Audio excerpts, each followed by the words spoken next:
In Birmingham, Alabama, police arrested 34-year-old teacher Monique Blackwell on murder charges. 5 years earlier, her husband, Jamal, had disappeared without a trace, leaving the local community puzzled. In the early morning hours of September 17, 2020, a convoy of Jefferson County Sheriff's Department vehicles quietly approached a suburban home in the Crestwood North neighborhood of Birmingham, Alabama. Their target was the two-story residence of Monique Blackwell, a 34-year-old elementary school teacher at Avondale Elementary School. Led by Detective Sarah Martinez and joined by officers from the Birmingham Police Department's homicide unit, law enforcement executed a warrant that would finally unravel a mystery that had haunted the area for 5 years. The Jefferson County District Attorney's Office found itself navigating unfamiliar territory as they assessed the credibility of a confession from someone who had been a child at the time of the alleged crime. Forensic psychologists Dr. Elena Rodriguez and Dr. James Miller were brought in to evaluate Keir's mental state and assess the reliability of her memories from that time. The legal challenges stemming from Keir's confession created unprecedented obstacles for both the prosecution and the defense. District Attorney Thomas Reed faced growing pressure to decide whether to charge a teenager for actions committed when she was just 7 years old. The prosecution team also began investigating the possibility that Monique had coerced her daughter into making a false confession to protect herself. They focused especially on the timing of Keir's statement, which came only after her mother's arrest and the discovery of compelling evidence against her. Meanwhile, Monique's defense team, led by Samuel Jenkins, filed motions to dismiss all charges, arguing that Keir's confession completely undermined the prosecution's case. Jenkins brought in child trauma expert Dr. Sarah Bennett, who testified that Keir's detailed recollections were consistent with memories formed during intense, traumatic experiences. The defense also presented evidence of Jamal's history of domestic violence, including previously sealed medical records showing that Monique had sought treatment for injuries at local emergency rooms multiple times.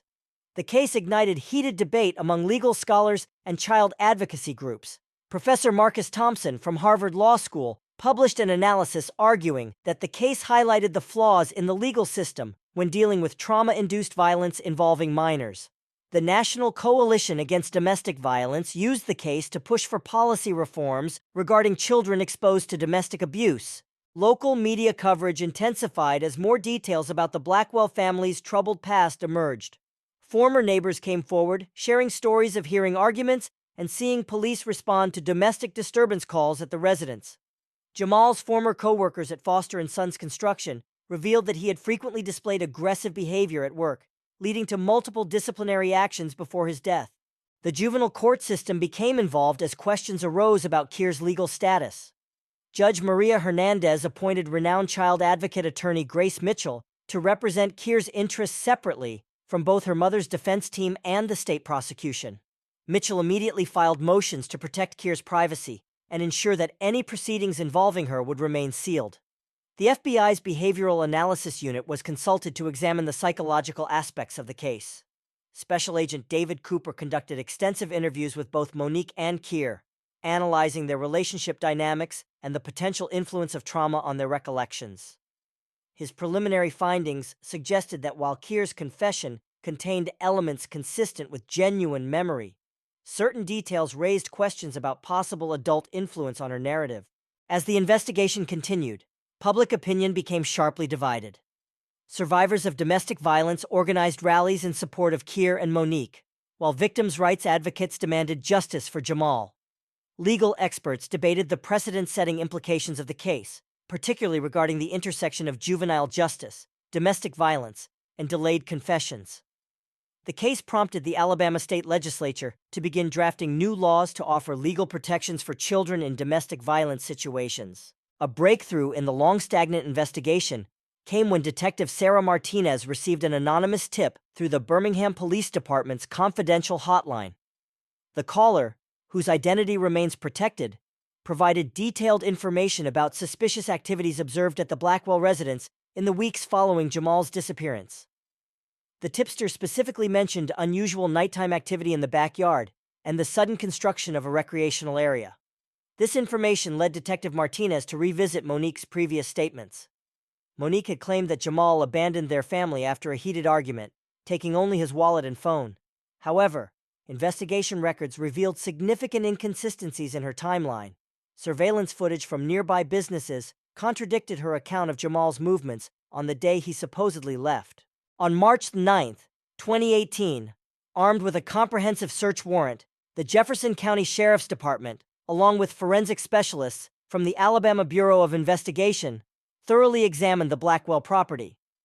Their focus quickly shifted to a newly constructed outdoor entertainment area featuring a fire pit and concrete patio. Ground-penetrating radar revealed anomalies beneath the surface, prompting investigators to demolish the concrete structure. The subsequent excavation yielded a grim discovery. Buried beneath layers of concrete and soil, investigators discovered human remains wrapped in industrial-grade tarp and sealed with construction-grade adhesive tape. The body was transported to the Alabama Department of Forensic Sciences, where Chief Medical Examiner Dr. Michael Rods conducted an extensive post-mortem examination. Forensic analysis confirmed the remains belonged to Jamal Blackwell through dental records and DNA comparison with samples from his personal belongings.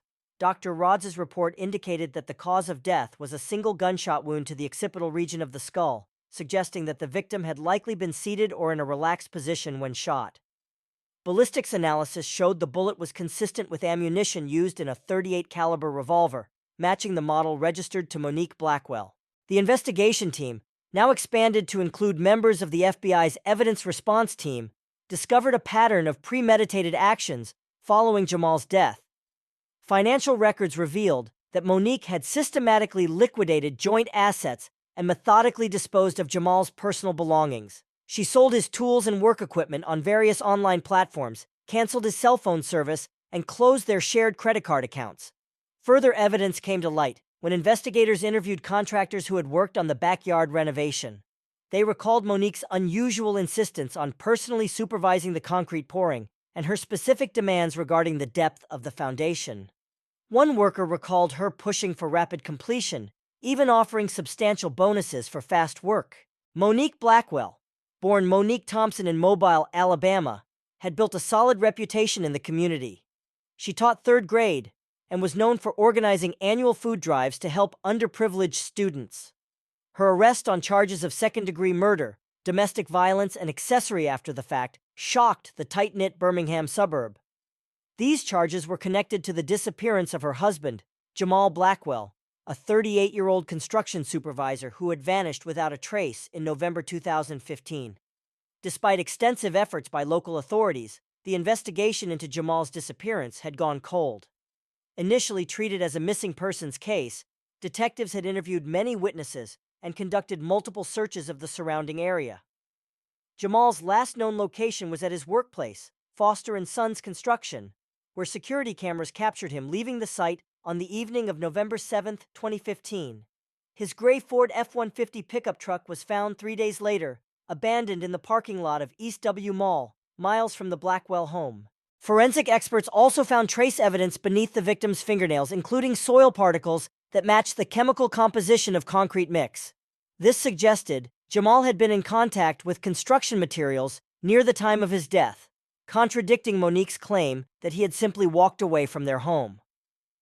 State forensic anthropologist Dr. Sarah Chin determined that the body's positioning and burial method indicated careful planning rather than a hasty attempt to hide the crime. The grave had been precisely measured and lined with specific materials to avoid detection by cadaver dogs, suggesting premeditation and knowledge of investigative techniques. As the evidence continued to mount, investigators began to view the case in a new light. The discovery transformed what had been a missing persons case into a complex homicide investigation, with implications that challenged both the prosecution's original theory and Keir's subsequent confession. The meticulous nature of the concealment raised serious questions about the validity of both Monique's initial statements and her daughter's more recent claims. Monique Blackwell's trial began in the Jefferson County Courthouse during the fall of 2023, with Judge Marcus Stewart presiding. The high-profile nature of the case drew national media attention, requiring enhanced security measures and a 2-week jury selection process. The 12 selected jurors and 4 alternates represented a diverse cross-section of the Birmingham community. District Attorney Thomas Reed opened the prosecution's case with a powerful statement, systematically outlining how Monique Blackwell had orchestrated her husband's murder. The prosecution presented forensic evidence indicating that the shooting occurred while Jamal was in a vulnerable position, directly contradicting both the self-defense claim and Keir's confession. Dr. Michael Rhodes, the medical examiner, testified that the angle and trajectory of the bullet suggested that the shooter stood behind the seated victim, executing the shot with precision.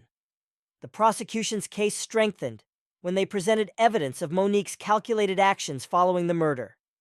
FBI financial analyst Jennifer Parker outlined a comprehensive timeline of bank transactions, property sales, and insurance claims that demonstrated premeditation. Security footage showed Monique purchasing construction materials using cash at various hardware stores around Birmingham in the days following Jamal's death. Defense attorney Samuel Jenkins centered his strategy on portraying Monique as a victim of prolonged domestic abuse. He called expert witness Dr. Patricia Morrison, a specialist in domestic violence trauma, who testified about the psychological effects of sustained abuse. The defense introduced medical records documenting Monique's hospital visits for unexplained injuries and testimony from domestic violence counselors who had worked with her. A pivotal moment came when the prosecution played recordings of Monique's police interrogations. Detective Sarah Martinez testified about multiple interviews conducted between 2015 and 2020. The recordings revealed Monique's evolving story, from initial claims of abandonment to later suggestions of self-defense. Her composed demeanor during questioning contrasted sharply with the evidence of careful planning discovered by investigators. The most dramatic testimony came from Kiara Blackwell herself. Now 15, she took the stand and recounted her confession about killing her father. However, under cross-examination by Assistant District Attorney Laura Hopkins, inconsistencies emerged in her story. Forensic experts testified that the physical evidence, including the bullet trajectory and burial method, contradicted key elements of Kiara's account. The defense faced a significant setback when Judge Stewart ruled to admit evidence of Monique's internet search history from the weeks leading up to Jamal's death. The search records showed queries about gunshot wounds, unmarked graves, and the effects of concrete on decomposition. This digital trail severely undermined the defense's portrayal of an impulsive act of self-preservation. State forensic analyst Dr. Thomas Wilson presented compelling evidence about the sophisticated nature of the burial site. His testimony explained how the concrete mixture used to conceal the body had been specifically chosen to resist ground-penetrating radar, suggesting extensive research and planning rather than a spontaneous response to violence. As the trial continued, the jury heard testimony from contractors who had unknowingly helped conceal the crime. Their accounts of Monique's unusual behavior and specific demands during the backyard renovation added weight to the prosecution's narrative of premeditation. The foreman of the construction crew testified about Monique's insistence on personally supervising certain aspects of the concrete work, which he found unusual at the time.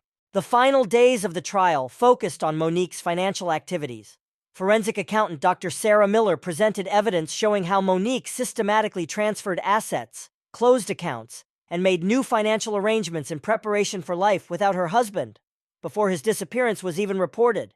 After 36 hours of intense deliberation, the case continued to unfold, with both sides presenting their final arguments. After hours of deliberation, the jury in the Monique Blackwell trial returned with their verdict. As the forewoman stood to announce the decision, the courtroom grew quiet. Monique Blackwell was convicted of first-degree murder, along with additional charges of evidence tampering and financial fraud related to her efforts to conceal the crime. During the sentencing phase, Judge Marcus Stewart heard impact statements from both families. Jamal's mother, Regina Blackwell, spoke about the devastating loss of her son and the years of anguish caused by the uncertainty surrounding his death. She described the pain of watching her grandson grow up without a father, all while knowing that his mother was responsible for his death. Monique's family, including her sister Patricia Thompson, appealed for leniency, emphasizing her previously clean record and contributions to the community. Judge Stewart delivered a stern ruling, stressing the calculated nature of the crime and the elaborate cover-up that followed. He sentenced Monique Blackwell to life imprisonment without the possibility of parole, plus an additional 20 years for the secondary charges. The judge specifically highlighted the premeditated nature of the murder and the psychological toll on Keir as aggravating factors in his decision.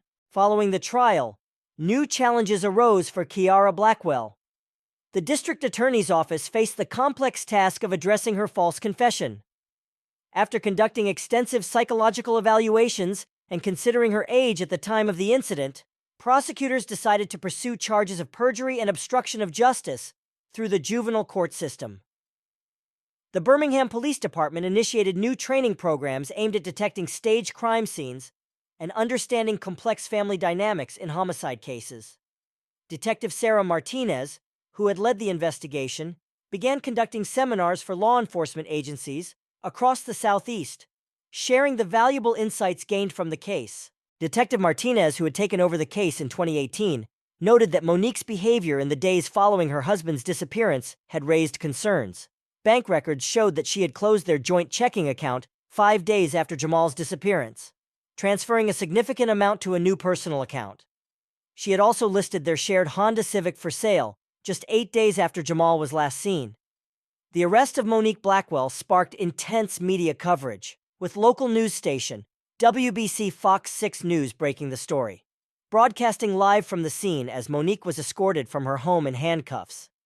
The image of the petite teacher in pink pajamas and house slippers being led to a waiting police vehicle became the defining image of the case. Her 7-year-old daughter, Kira, was temporarily placed in the custody of Monique's sister, Patricia Thompson, a registered nurse at UAB Hospital. Neighbors who witnessed the arrest described their disbelief. The case's impact reached beyond the legal system. Local domestic violence organizations reported an increase in calls following the trial, as the publicity surrounding the case encouraged many victims to seek assistance. The Birmingham School District, where Monique had worked, introduced new protocols to help identify and support students living in potentially abusive situations. For the Blackwell family, the conclusion of the trial brought mixed emotions. Jamal's parents were finally able to hold a proper funeral for their son, 8 years after his death. They also established a foundation in his memory, focused on supporting children affected by domestic violence and family trauma. Regina Blackwell became an advocate for victims' rights, speaking at conferences and working with law enforcement to improve responses to domestic violence cases. Kiara Blackwell, now in the custody of her maternal aunt, began intensive therapy to address the trauma of her father's murder and her mother's conviction. Child psychologists noted that her false confession likely stemmed from a complex mixture of loyalty to her mother and the psychological toll of growing up with the knowledge of her father's violent death. The case became a significant study in forensic psychology programs across the nation, shedding light on the complex relationships between domestic violence, family loyalty, and criminal behavior. The meticulous planning of the murder and its subsequent cover-up contrasted with the attempt to portray it as a child's desperate act of protection, provided valuable insights into the psychology of family violence and deception. Monique was the kind of neighbor who would bring you soup when you were sick, said Margaret Wilson, who lived next door to the Blackwells for 6 years. She helped my husband install our Christmas lights every year. The thought that she could be involved in something like this, it just doesn't make sense. The Birmingham Police Department held a press conference that same day. Chief of Police Robert Anderson confirmed that new evidence had led to Monique's arrest, but declined to offer specific details, citing the ongoing investigation. He did, however, reveal that the case had been reclassified from a missing persons investigation to a homicide, marking a crucial turning point in the 5-year mystery of Jamal Blackwell's disappearance. At her initial court appearance, Monique Blackwell stood composed in an orange jumpsuit before Jefferson County Circuit Judge Marcus Stewart. Her defense team, led by prominent criminal defense attorney Samuel Jenkins, entered a plea of not guilty to all charges. Jenkins, known for handling high-profile cases across Alabama, immediately challenged the prosecution's evidence, arguing that their case was built on circumstantial connections and speculative theories rather than solid proof. The following bail hearing became a contentious affair. Assistant District Attorney Laura Hopkins argued against granting bail, citing the severity of the charges and presenting evidence of Monique's suspicious financial activities after her husband's disappearance. However, Jenkins successfully countered, pointing to Monique's deep roots in the community, her clean criminal record, and her consistent cooperation with law enforcement. Judge Stewart set bail at $500,000, which Monique's family was able to post through a combination of property bonds and financial support from community members who believed in her innocence. The decision to grant bail sparked heated debates throughout Birmingham. Local media coverage intensified as community members took sides. Religious leaders from Monique's church spoke out in her support, while victims' rights advocates organized protests outside the courthouse.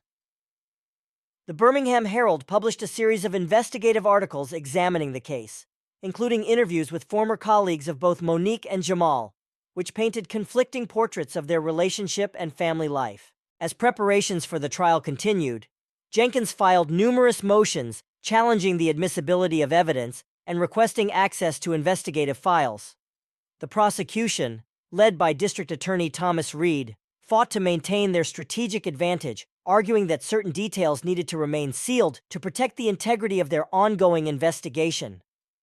These legal battles dragged on for months, with both sides engaging in intense procedural warfare. Then, in May 2023, the case took an unexpected turn. During a hastily arranged press conference at the Jefferson County Courthouse, Samuel Jenkins revealed a development that stunned both the legal community and the public. Kiara Blackwell, Monique's daughter, who had been just 7 years old at the time of her father's disappearance, had come forward with a confession that would dramatically alter the course of the investigation. Now 15, Kiara provided a detailed account of the events on November 7, 2015. She described a household plagued by domestic violence, where her father's abuse had escalated from verbal threats to physical assaults. According to her statement, on the night in question, she witnessed another violent confrontation between her parents. Fearing for her mother's life, she claimed she had taken her father's registered handgun from his bedroom drawer and shot him once in the back of the head while he was sitting in his recliner. The confession included specific details about the weapon, the shooting location, and the events that followed. Kier explained how she had acted alone, driven by years of witnessing abuse and a child's desperate need to protect her mother. The account was delivered through her appointed guardian ad litem, Marie Foster, who emphasized the psychological trauma the teenager had endured over the years. The revelation shocked the legal community, prompting the prosecution to reconsider their entire case against Monique Blackwell. District Attorney Reed stated that his office would conduct a thorough investigation into Kier's claims, though they would continue to pursue charges against Monique, suggesting the possibility of a cover-up after the alleged shooting. Kier's confession turned what initially appeared to be a straightforward murder case into a complicated legal and ethical dilemma that captured national attention.